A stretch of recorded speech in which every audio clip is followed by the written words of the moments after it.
بسم الله الرحمن الرحيم الحمد لله والصلاة والسلام على رسوله وعلى آله وصحبه وسلم تسليما كثيرا مزيدا إلى يوم الدين أما بعد. If you look in the chain of verses in the Quran, you're going to find that there's in Surah Al-Baqarah, you're going to find the series of verses on Ramadan. يا أيها الذين آمنوا كتب عليكم الصيام. Second verse is أياما معدودات. The third verse, شهر رمضان الذي أنزل فيه القرآن. 3 verses after each other, consistent on matters directly pertaining to fasting. Suddenly you get to the 4th verse, it's out of topic. It's about dua. وَإِذَا سَأَلَكَ عِبَادِي عَنِّي فَإِنِّي قَرِيبٌ أُجِيبُ دَعْوَةَ الدَّاعِ إِذَا دَعَانِ. Then you go back to the 5th verse, أُحِلَّ لَكُمْ لَيْلَةَ الصِّيَامِ. It goes back to the rules and regulations of fasting. Why was there a verse on dua in between a series of verses directly speaking about fasting? Why would Allah put a verse off topic? Is it off topic? Impossible. Every aspect of the Quran is perfected. There's a break in the verses of the Quran pertaining to the topic of fasting to draw your attention. To draw your attention to the importance of dua, that Ramadan is the month of dua. There's times dua is more likely to be answered. And Ramadan is one of the best seasons for that. Look deeper into that verse. وَإِذَا سَأَلَكَ عِبَادِي عَنِّي فَإِنِّي قَرِيبٌ أُجِيبُ دَعْوَةَ الدَّاعِ إِذَا دَعَانِ. 14 times in the Quran you're going to find, and they ask you, and if they ask you. يَسْأَلُونَكَ وَإِذَا سَأَلَكَ. 13 يَسْأَلُونَكَ and 1 وَإِذَا سَأَلَكَ. And every one of the times when Allah says, and they ask you, you're going to find قُل, and tell them. And tell them, except one time in the Quran which is about dua. And every one of them, consistent, and tell them, except in dua. If they ask you, there's no and tell them. It comes without and tell them. It's trying to convey to you pure tawheed. That this is a relationship between you and Allah directly. Not even the Prophet ﷺ. No messenger, no wali is between you and Allah. The dua is direct between you and Allah. It's complete tawheed, pure tawheed. And that's why there's no qul in it. The dua is answered at all times in all situations. Allah answers at all times. Days, nights, evening, all situations. Stand and sit and laying in bed. In wudu, out of wudu. It doesn't matter. But there are times in situation where dua is more likely to be answered. And let's take some of those tips so we can perfect our dua in this month of dua. And not only that, but we're never going to stop making dua after, inshaAllah ta'ala. First, pursue the special times. For example, the days of Arafat, the Ramadan, the month of Ramadan, the 1/3 end of the night, when it rains, when after Iqamah, after they make Iqamah, between Adhan and Iqamah, a fasting person, 1/3 end of the night, Allah descends to the heaven closer to the earth and asks, is there anyone who needs anything? Is there anyone who needs to be forgiven so I can forgive him? The more you combine of these special times and situations, the more likeliness the dua will be accepted, insha'Allah. Combining Ramadan, for example, with the night of Laylatul Qadr, with sujood, prostration, with the 1/3 end of the night, and look how amazing that is. Special times and special situation. So that's the first issue. Second one is, you can make dua anytime, in any situation, but be formal sometimes. For example, sometimes go make wudu and plan it. It's like a day. Plan it. Go make wudu and pray 2 rak'ah. Face the qibla. Be formal and raise your hands. The Prophet ﷺ, Sahih Muslim, raised his hands once until his armpits were showing. The whiteness of his armpits were showing. Sometimes he raised it close to his chest. Sometimes he don't make dua with his finger. It's proper to make dua with your finger. إن الله حيي كريم يستحي من عبدي إذا رفع يديه أن يردهما صفرا. Allah, the ever living, the most حيي كريم, the generous. If a man raises his hand in supplication, he will be ashamed to turn his hands disappointed or empty. يستحي أن يردهما صفرا means zero. He would never turn your hands zero. He's ashamed to do that. Abu Darda used to say, raise your hands to Allah before they're fettered in chains. The next point, make dua in a voice not too loud or not too low. When the Sahaba raised their voice out loud, the Prophet ﷺ said, Ya ayyuhan nas, inna alladhi tad'un, laysa bi asam wala ghaib. In Sahih Bukhari and Muslim, he said, you're not calling someone who's deaf or absent. And likewise, وَلَا تَجْهَرْ بِصَلَاتِكَ وَلَا تُخَافِتْ بِهَا أُدْعُوا رَبَّكُمْ تَضَرُّعًا وَخُفْيًا. Verses that mean neither not loud nor low. Follow way in between. And that's how one of the manners of dua is. Zakaria, when he praised Allah, Allah praised him for keeping it in between, keeping his voice in between. إِذْ نَادَى رَبَّهُ نِدَاءً خَفِيًّا. A next point on dua. Don't try to overly make dua rhythmic, like a poem. It doesn't really necessarily happen a lot in English. If it happens normally, okay, but to go out of your way and do it, that's wrong. That doesn't happen a lot in English, it happens a lot in Arabic. It's called saj'a, where they try so hard and go overboard in trying to make their dua rhythmic. Allah in the Quran says, "Id'u rabbakum tadarru'an wa khufya, innahu la yuhibbul mu'tadin." He doesn't like, when he talks about dua, he said at the end, he doesn't like those who transgress in dua. Some of the ulama consider this transgression, like saying Rahman, Quran, Insan, Bayan, and going out of your way in doing that. Now, even though it's not an issue in English, why I mention it is there's a lesson to it. Why it's disliked by the Salaf, including a direct statement by Ibn Abbas in Sahih Bukhari where he tells his servant not to do that. It's because it takes out of the humility in dua. You need to communicate your dua to Allah sincerely in humility in a way you feel best comes out of your heart. That's the point of dua. It's not about being eloquent. That's not how it works with Allah. In this world, you got to be eloquent to get some positions. With Allah, focus on humility, on sincerity, on getting your heart into your dua. إِنَّهُمْ كَانُوا يَدْعُونَنَا إِنَّهُمْ كَانُوا يُسَارِعُونَ فِي الْخَيْرَاتِ وَيَدْعُونَنَا رَغَبًا وَرَهَبًا أُدْعُوا رَبَّكُمْ تَضَرُّعًا وَخُفْيًا. Humility, sincerity. Next, be firm in your dua, knowing Allah will answer you. ادعوا الله وأنتم موقنون بالإجابة واعلموا أن الله عز وجل لا يستجيب دعاء من قلب غافل. In Sunnah Tirmidhi, when you make dua, be firm and have your heart in it. Be firm that Allah is going to answer you. Don't say, oh Allah, forgive me, if you will. If you will. Don't say that. Say, oh Allah, forgive me, period. Firm and know that Allah is going to forgive you. Don't feel hesitant that Allah will not answer you. If Allah answered the shaitan, do you think he'll not answer me and you? The shaitan asked Allah. The shaitan asked Allah, allow me respite until the day they get resurrected. أنظرني إلى يوم يبعثون. Allah said, إنك من المنظرين. You are of those respited. Me and you are not worse than the shaitan.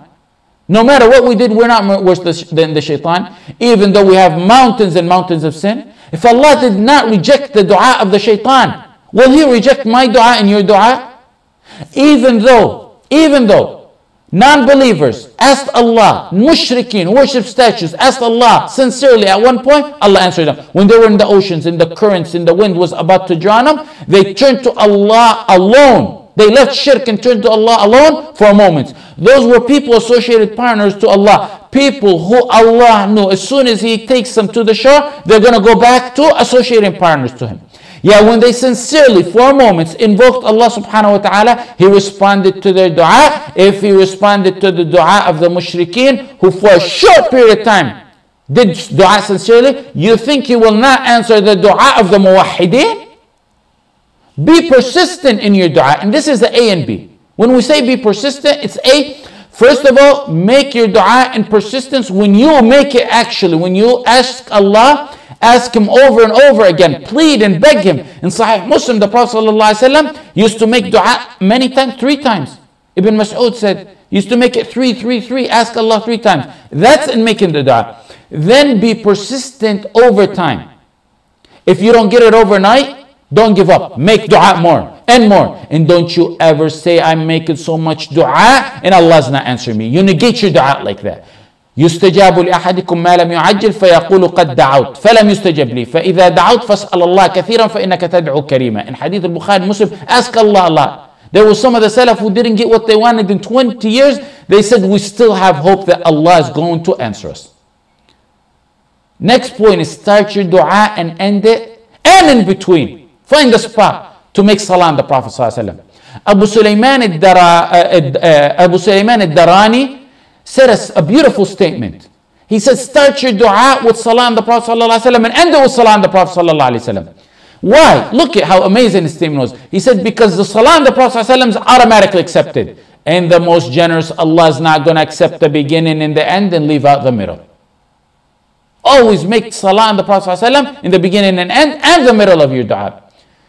In Sahih al-Tirmidhi, and Ibn Kathir said it's authentic, it's changed, it's authentic. Umar ibn al-Khattab radiallahu anh said, dua is suspended between the heaven and the earth. None of it is taken up until you send your blessing on the Prophet Muhammad sallallahu alaihi wasallam.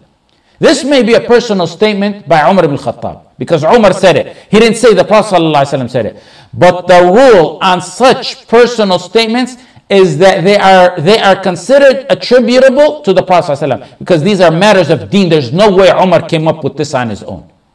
It's a rule on this matter in similar hadith like this. Al-Bayhaqi narrated a similar statement by Ali in Shu'ab al-Iman. In Shu'ab al-Iman said, Ali radiallahu anh said also, like the one on Umar, every dua is not responded to until one sends his blessing out the Prophet Muhammad sallallahu alayhi wa sallam. This hadith is also narrated by Baqi ibn Makhlad, from Ali marfu', meaning that Ali said the Prophet ﷺ said it. So it's all attributed to the Prophet ﷺ and by Baqi ibn Makhlad. Do you know who Baqi ibn Makhlad is? Baqi ibn Makhlad is the one I gave a talk, and I think a lot of you were in that talk. The man whose dua got accepted for a prisoner who was taken, and when he made dua, the shackle kept breaking until they finally released him. They said, someone's been making dua for you. Listen to, I think the brothers uploaded that talk. The final matter is, work on your internal matters. And that's very long. This whole topic is very long, but this is a super short summary. For example, repent to Allah before you make dua. Return the rights of others. Turn wholeheartedly to Allah. Give charity. And rest assured, Allah will let you down. He said, ask and I'll give you, and He will. Ibn al-Mubarak said, I went to Medina one time when there was a drought. People went out to make istisqa for a very long time. No one. One day I went to the masjid, I sat next to a black man. He was wearing khash, which is stack clothes, which is rough clothes made out of camel's hair or goat's hair. People had gone for a long time. Allah didn't answer, and I sat next to this black man. Happened to sit in the masjid next to the black man. His clothes was wrapped around his waist and one on his shoulders. And I heard him say, Ya Allah, you blocked the rain on the people to teach the sinners a lesson. Ya Halim, Ya Allah, Ya Halim, Ya Allah, Ya Halim, Ya Allah, the one whose servants see nothing but good for him. Grant them rain. Give them rain now. Give them rain now. Now. Now. He kept saying now. As-sa'a, as-sa'a. Ibn al-Mubarak said, he kept saying as-sa'a, as-sa'a until clouds came from every direction and it began to thunder and rain all over. The giants of the ulama had been going for some time making istisqa. The rich, the poor, the leaders, the laymen. Yet this neglected black man with stacked clothes, the poorest of poorest clothes that they wore at the time, raises his hands in dua and Allah answers him.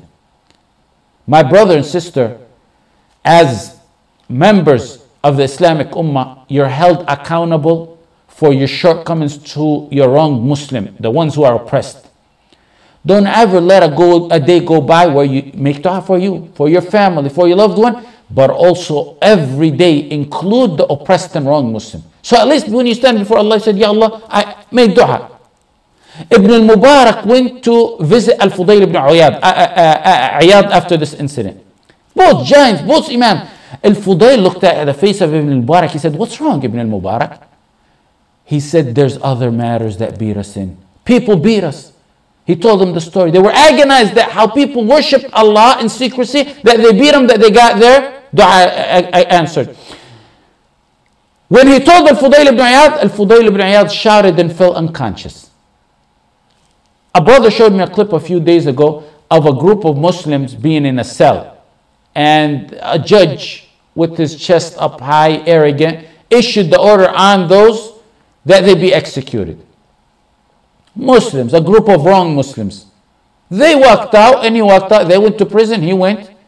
The days went on. The clip actually shows then that man, one of them, talking. He said, we made Allah, dua to Allah sincerely, that He grant us release from prison with honor. And we persistent on it. And you know, when you're secluded and alone and solitary and you're tormented and tortured, the dua comes from the deep down bottom of your heart. He said, we thought someone one day was going to just come and dig us out of the prison. Or the prison is going to bust open and break, or earthquake is going to break. We didn't know how it was. We knew Allah was going to answer our dua. Suddenly one day someone comes with a key and opens the door. He says, you're free to go home. The world has changed.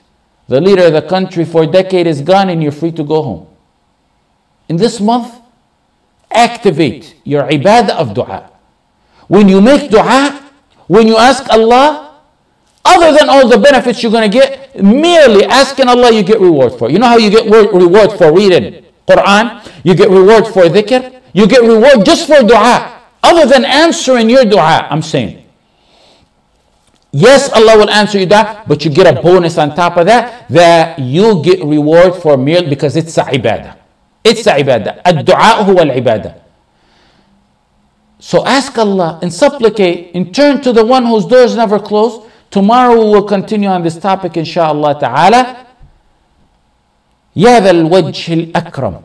Ya dha al-wajh al-akram. Wal-ism al-a'zam. Wal-'atiyyat al-juzla. We ask you to hasten the release of all our wronged brothers wherever they may be. سبحانك اللهم بحمدك نستغفرك ونتوب إليك وصلى الله على سيدنا محمد وعلى آله وصحبه وسلم وجزاكم الله خيرا.